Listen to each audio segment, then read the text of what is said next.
Hello everyone, and welcome to this tutorial video. This is a walkthrough for how to use an AI tool in order to help you find relevant citations for papers that you're working on. It's primarily intended for an academic audience, but anyone is welcome to use this tool. So a little bit of background. This was something developed in response to review comments I got on a literature review paper I was working on. One of the reviewers said, to paraphrase them a little bit, how do we know that you haven't missed anything in your review? And that's a tough question, because even if you spent 10,000 hours going over all the relevant research and doing your due diligence, who's to say that that 10,001st hour wouldn't have yielded some new additional insight? So in order to address that concern, this is what I came up with. So this is an AI tool that is capable of reading through way more papers than a human ever could. It can read through millions and millions of papers and then tell you which papers are similar to a target paper. So there's at least two ways that you could want to use this tool. One is the way that I used it. The reason I got this going in the first place is that you can put your own paper in here and see, are there papers that are similar to my paper? Because if there are, maybe I should be citing them. And if I haven't already cited them, I need to give them a look. The other way to use this tool is to help you learn about a new area. So let's say I was going to do some balanced scorecard research. I haven't really done that before. And so I would do what most of us do when we're getting into a new area. I'd find a really good paper on the topic. And in fact, I know one of my colleagues did her dissertation on the balanced scorecard. So I'd probably start with that. And that'd be a great starting point, but she graduated a while ago now. There's been some new work done in that space since she wrote her dissertation. So what I could do is take that really good starting point paper and put this into the model and have it tell me what are all the papers that are similar to this, and maybe even all the papers similar to this after the publication date of this paper in order to get me caught up on that literature. Okay, so that's all the background out of the way. What do we got here? How does this program actually work? So the first thing you're going to need is an API key. You can see I've got mine up here already, but I have it blurred out because this is specific to the individual. This is very easy to get.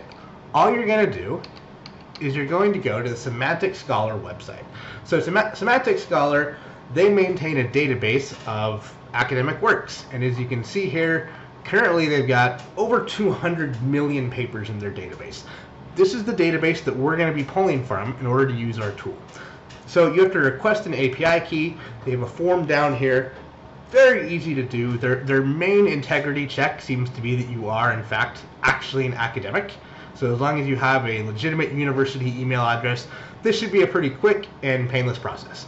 I'll go ahead and leave a link in the description. So once you have your own API key, we can go back to our program here. We put in our API key. The next thing we need to do is input the text for our model. And this is just the paper that you're interested in looking at. So I've already got my paper here that I wrote. This was the paper that I initially used for this. So I've already gone ahead and highlighted everything. I'll copy my paper and paste it into here. So now it's got some input, and it's going to want some search parameters. So what about this paper is it that I'm interested in knowing more about? Well, this was a goal setting paper, so maybe I'll say, I want to know about goals, and I'll use the OR operator for target, because that's similar to goals, and maybe budgets, because those are also goals in sort of an accounting context.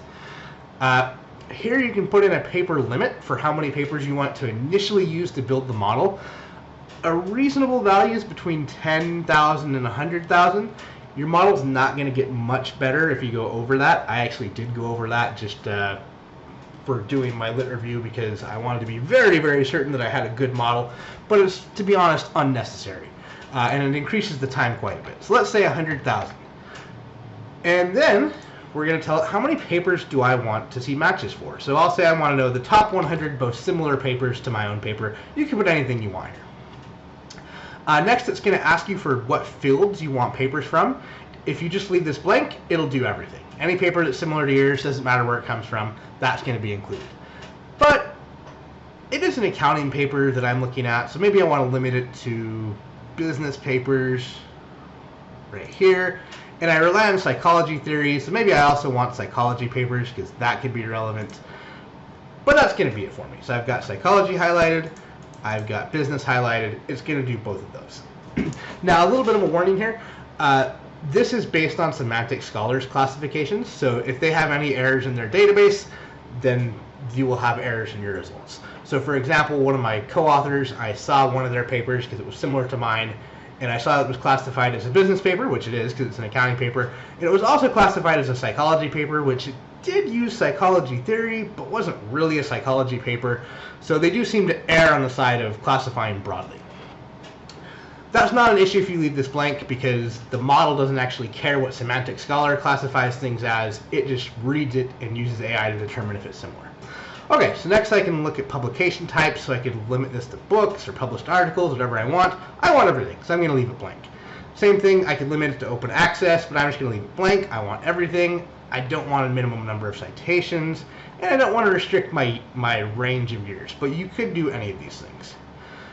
So once you're satisfied with all the parameters you click the Start Process button, and it's going to build the model, and it's going to start working on an output for you. In terms of how long you can expect this to take, it really depends on this paper load limit parameter up here, so how thorough it's being in building the model. If you set this to 10,000, maybe go get a coffee, come back, and it'll be done. If you set it to 100,000, maybe go take a long lunch, come back, and it'll be done. So I'm going to pause the video now, and when this is done, I'll resume and we'll talk through the results. Okay, and I'm back. So once the program's done running, you're going to get an output that looks a little something like this. Probably easiest to make it full screen. And so as you can see here, there's a whole bunch of papers, all of which were classified as either business or psychology by Semantic Scholar, because those are the things that we selected. And it's ranked these from most to least similar for the top 100 with their similarity score over here. So generally speaking, the more similar a paper is, the more likely it is that you should be referencing it in your own paper. There's still no replacement for the human element. You are going to have to actually go in and read these and see if they're relevant to your paper and how they apply.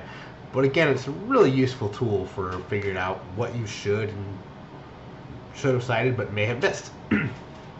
Probably the easiest thing to do is to copy it to Excel directly, although I've got a whole bunch of options over here if you want to export it to an Excel file or anything else.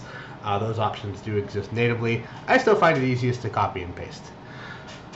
So that's the program. I decided to make it just publicly, freely available to everyone because I think it's a neat tool. I think it can be really helpful to academics. The only thing I ask is that if you do use it, please cite my paper, the paper in which I introduced it. It's currently a working paper. Hopefully that'll change before too long. But regardless, whatever the current status of the paper is, I'll include the paper as well as the correct citation for that paper in the link to this, or in the comments to this video down below. So thanks for tuning in. Hope you find it a useful tool. If you have questions, feel free to leave comments. I'll do my best to respond. Thanks.